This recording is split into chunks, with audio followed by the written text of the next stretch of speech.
Okay, guys, I just wanted to have a little quick video on how to use the MT4's back testing option. Um, Sometimes it's extremely easy for people to use it, other times it's confusing, and that's mostly because some MT4s have a very limited amount of historical data that you can back test, and they all seem to have different pairs that you can back test as well as different pairs you can back test and different amounts of historical data that you can fall back on. But let's just go through it. Um, this little symbol here is the strategy tester. If you just click on that, it will bring it all up. Now, let me just select the newest version of the volatility master, for example. And so you've got to select the expert advisor you want to use just with that drop down there. You need to select the instrument you want to trade on. In this case, we've selected US 30. But if we have a look here on this MT4, this is all I can backtest: Bitcoin, pound US, US yen, US 30, and pound yen. On some of my MT4s, I've got about 8 or 9 different pairs I can backtest.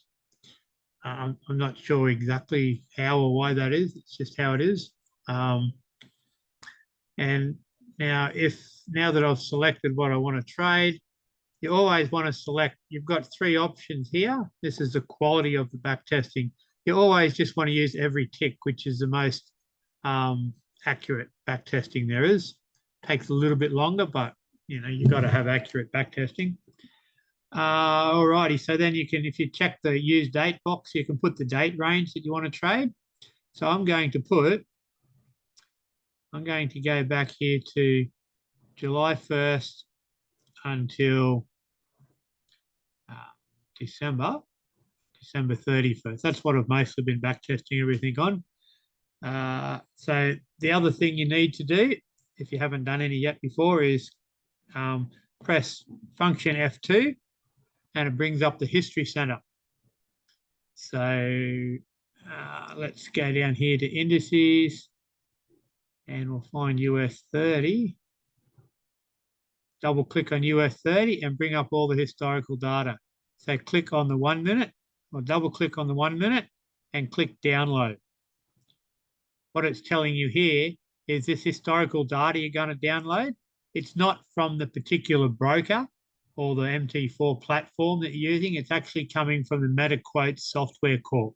So the historical data could vary just slightly compared to the broker you're actually using. You just click OK. And in this case, I've already downloaded all of that. We can also, just to make sure, I'm pretty sure if you just download all the 1 minute data, that's everything. But if you want to go through and download all the different time frames, they should all, if you've done the 1 minute, then they should all come up saying that there is no more data. So, I've got all the data downloaded. All the data that's available is downloaded now. I'm going to click the visual mode just so we can see a chart of it. And remember, I have selected from the 1st of July last year. And I'm on the 1 minute time frame. And I'm going to click start. And it brought up a chart and stopped straight away. The reason for that is that the date range I've selected, there is no historical data from.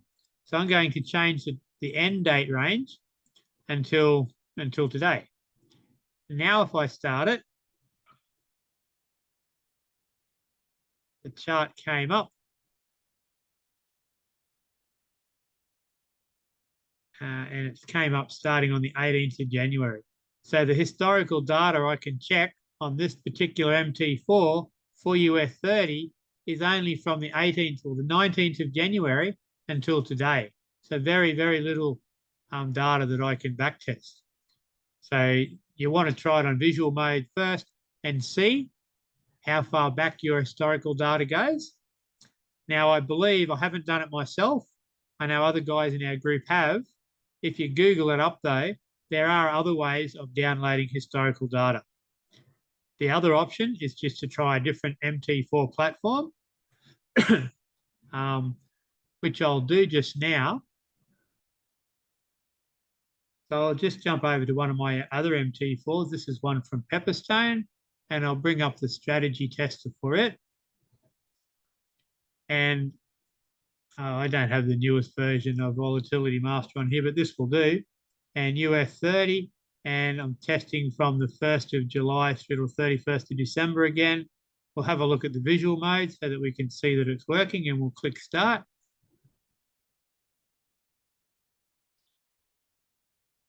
And we can see that it's going to start from the 1st of July because this is the 30th of June. And if we run it from there, it's going to play out from there fine. So the visual mode is good, so you can see exactly how the software is working and trying to do things. But if all you're interested is the end results, then uncheck the visual mode.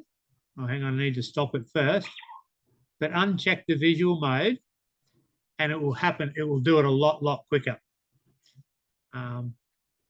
Let's just see what settings I've got on here.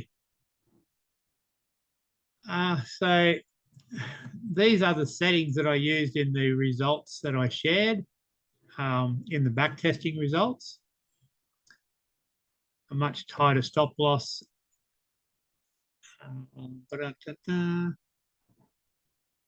The profit lock and the partial closes at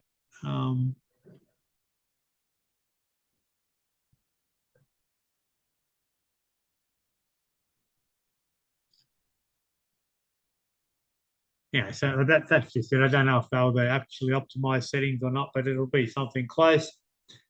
And so now that I know that it's starting on the 1st of July, I'm not going to use the visual mode.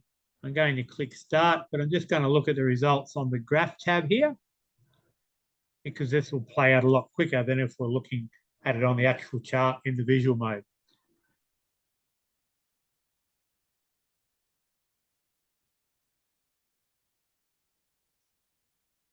It doesn't matter what software you're back testing, you can still have the same issues.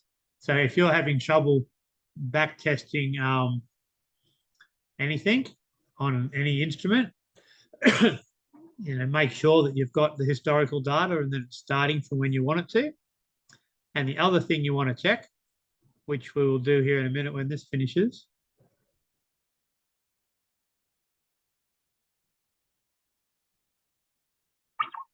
okay, that little noise means it's finished.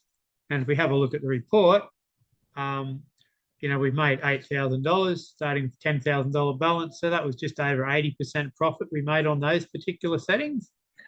We can have a look at the number of wins and the number of losses. So you do get quite a few losses on these settings. That's with the 18 pip, stop loss. So it's a nice tight stop loss. The other settings I have been using on Volatility Master include a 30 pip stop loss, which gives it a lot more room to maneuver. And when you do that, I only end up with about 90 trades.